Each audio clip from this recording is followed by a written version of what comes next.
Hi, I'm Jade, and today I'm reading you my book.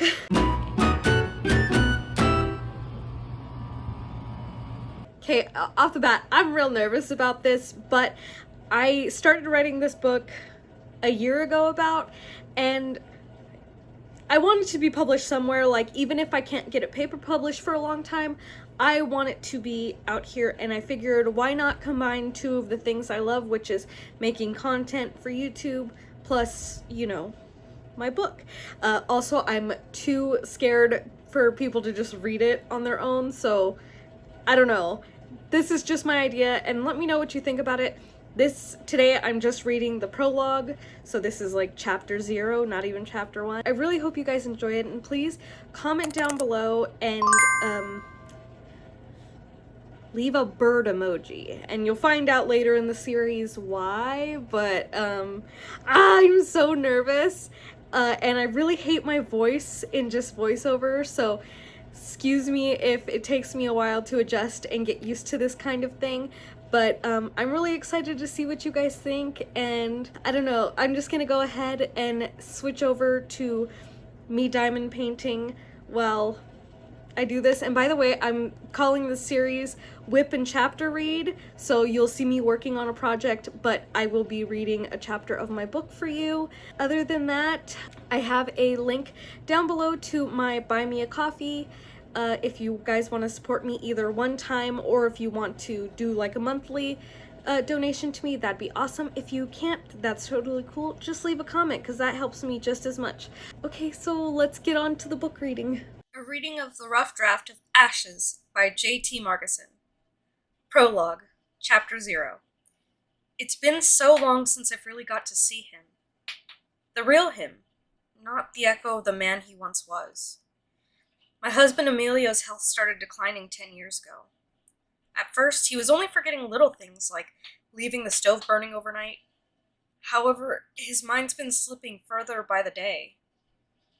Last year he forgot my name, and it nearly shattered me. As if it hadn't been painful enough to watch the man I love struggle with daily tasks. As of now, he's not even sure who I am most of the time. I've been fading from his mind so much that he's often frightened of me now. Alzheimer's has been doing everything in its power to sever what me and him have. Though I won't give up on him without a fight. What's eating at me is I can feel his strength going with each passing day, and there's absolutely nothing I can do to stop it. Deep down, I know we don't have much longer together. I've been showing him our old home movies in hopes that it'll nudge his memory. Maybe he'll possibly stay with me a little longer if I'm able to get his mind even fractionally stronger. The doctors say exercise is after all, right? I mean, it couldn't do any harm. Plus, I simply need a little more time. Long enough for me to figure out how to end my existence. I set up our vintage projector on the far side of our small living room. Emilio was seated in his wheelchair, a few feet away from the projector screen, as his sight was hardly better than his memory. The film clicked on with a warm hum, and I put on my favorite recording of us. We were on the lake's edge, splashing our feet in the shallow green water. The splashing quickly turned into a playful water fight, soaking each other from head to toe. "Who's the pretty girl?" Emilio said with a soft smile. His crooked fingers reached forward as if to touch the younger version of myself, groaning as he stretched. The light danced across his aged hands, and he kept it outstretched, leaving his shadow cast on the screen, warping the image. "That's me," I said, still blushing, knowing he sees me that way. Even with his faltering mind, I ignored the warmth coloring my cheeks and pointed out, the Emilio of our youth. "See the man that's with her?" He nodded. "That's you, darling." "Oh, really?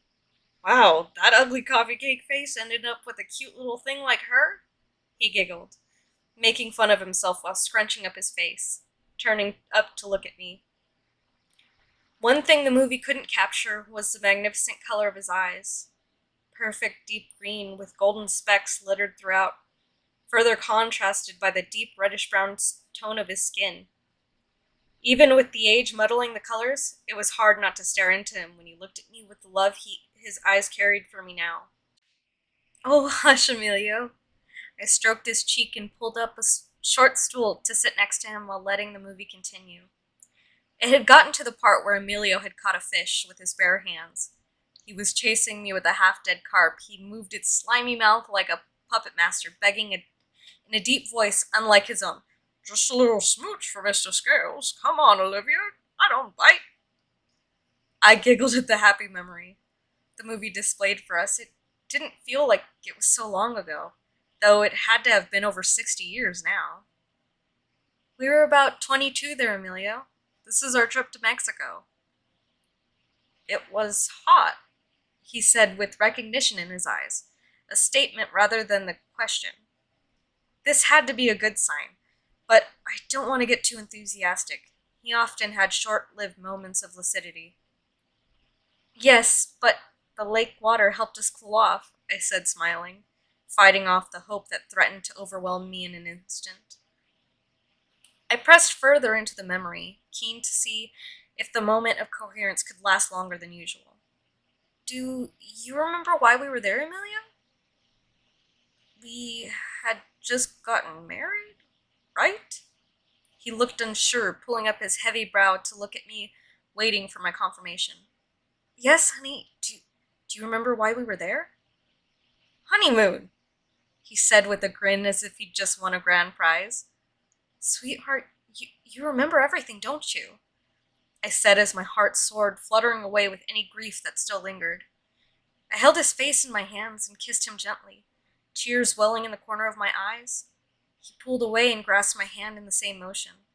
Oh, darling, I couldn't forget that beautiful face. Even the devil couldn't make me lose you for long. He studied my face in a long second before continuing. No, Ollie, why are you crying? Did my ugly face scare you?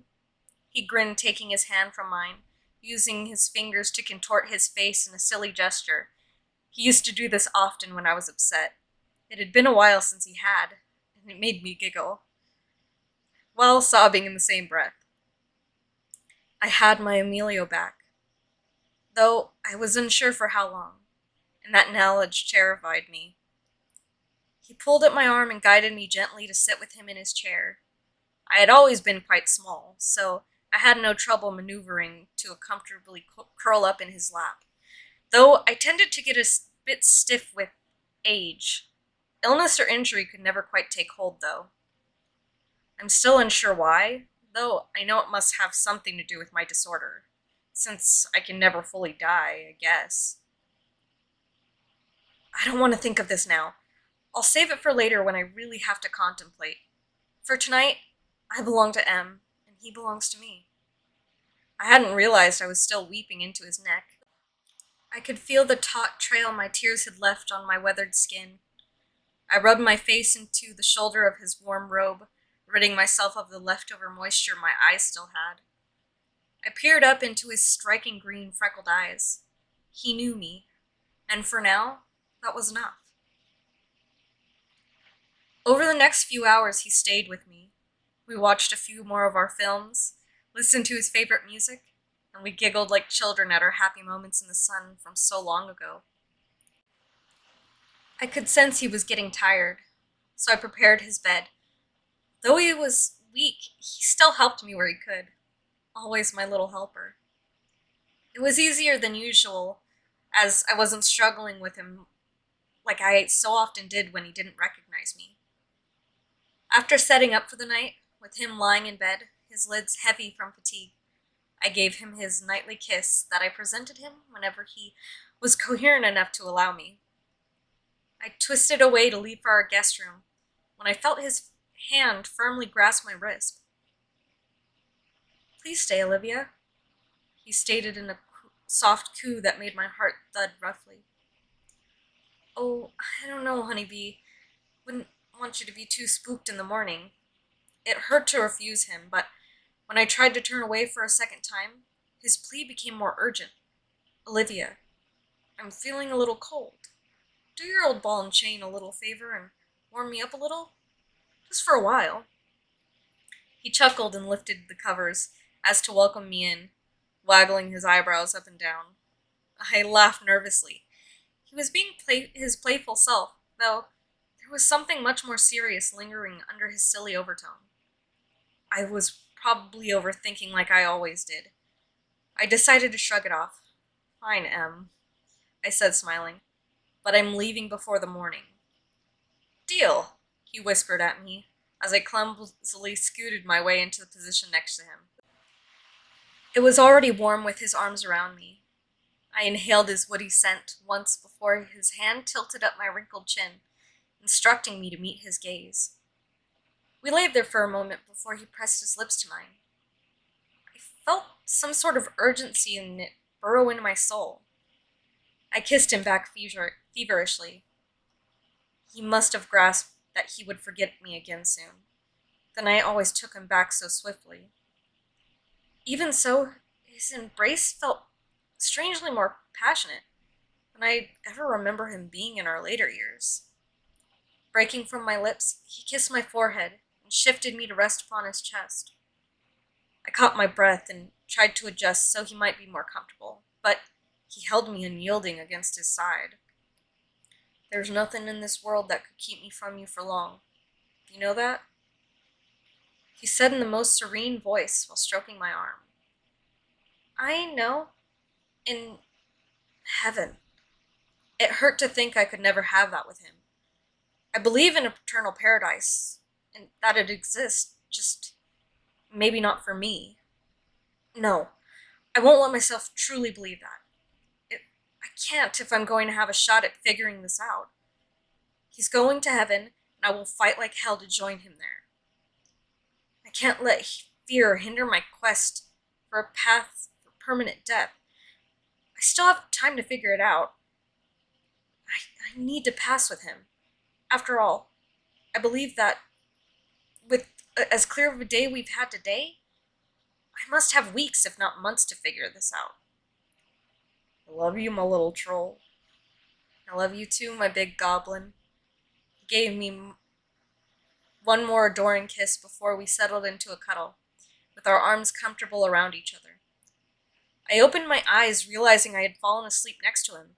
The sound of birds chirping was the only thing that woke me. I squirmed into a small stretch before I could try getting out of bed. I laid there for a minute thinking of how I could get myself out of bed without waking him. I don't want to risk startling the version of him that won't remember who I am and why I'm in his bed. It's far too risky to get up now. Suddenly, I wondered why birds were all I could hear. Emilio always snored severely. Why wasn't he snoring? My heart sank to the back of my chest as I focused my ears. Nothing. I jolted up vainly, hoping the sudden movement would wake him. Again, nothing. I slammed my ear to the center of his still warm chest, and I was greeted with silence. M was gone, along with my faith. My blood ran cold through my veins, knowing blood no longer ran through his. I was nearly out of time, and I hadn't even seen it coming. I felt a large lump form in my chest, along with the stinging in my eyes. I can't allow this to overwhelm me. Not yet. Now was not the time to freak out or grieve. It was time to think. Though my past lives, I had realized a pattern. Whenever a life partner of mine passed away, my life ended within a year following. My only hope is to die with Emilio is to figure out how my existence works, and then I can finally end this cycle. My thoughts all rushing around in circles in my head, and I needed to center them. But after I give my poor M his proper goodbye, I certainly have enough time for that. We deserve that much. If I'm being completely honest with myself, I needed a moment to let this sink in. I shifted my weight on the large bed and wrapped my arms around his torso. He was still warm, but I couldn't feel him there with me. Emilio's soul didn't linger here, but I couldn't leave him yet. Clutching at his nightshirt, I realized I had started crying, trenching the center of his chest where my face had sat for the last great length of time. I held myself there longer, definitely longer than I should have. I didn't want to go. Sure, I couldn't sense him here, but he still smelled like himself, and that comforted me. It eased my pain for the moment. I needed to remember it. I don't know when I'll be able to smell this again. With one last hearty breath, I inhaled his perfect earthy scent. I knew I needed to leave him now, not only to make preparations for him, but to start my research for myself. As soon as I made the decision to get up, I felt a familiar warmth grow in the center of my chest. From my recollections, I had only ever felt this when I was about to change. It couldn't be, could it? No, it can't be. This makes no sense. I've never changed so soon after my partner's passed. The last time I had was over 3 months. I I thought to myself in a tizzy. However, the warmth in my chest became steadily hotter, to the point it felt like my blood was on fire. Swiftly, I got to my feet and gave Em a solitary peck on his now cold lips. A lackluster final goodbye was all I could give him. I had seconds left, as my full combustion never took long once heat presented itself. In the short moments I had to think, I decided to run. I had to put distance between him and I if I wanted his other family members to have their well-deserved goodbyes. With the heat building, I rushed out of the room and through half of our small house. I went through the hall, then past the living room, trying my damnedest to make it out of the house before my frail body went fully into flames. I reached the kitchen when my transformation started taking full effect. In my last breath, my hand left outstretched to the back door handle. Starting in my chest, the flames consumed my lungs, my heart spreading the fire through my limbs in spikes of heat. As my flames grew, my senses dulled to nothingness. First goes my touch, followed by my smell.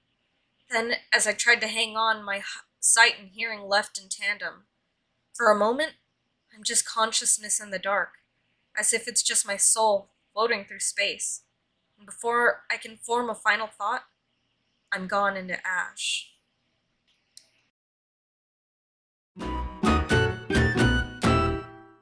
I just got done recording that, and I'm so sorry for any mess ups and everything. I have issues reading, and it has to do with my ADHD, so I can try better next time. Can you guys let me know if the reading was okay, even though I a little bit, or if I should make it much cleaner or whatever? I tried my best, and then I don't know, I'm just nervous. So let me know what you guys think. Again, this was just the prologue, which is a shorter intro bit. So I don't know, hopefully you find the story interesting and you want to know more.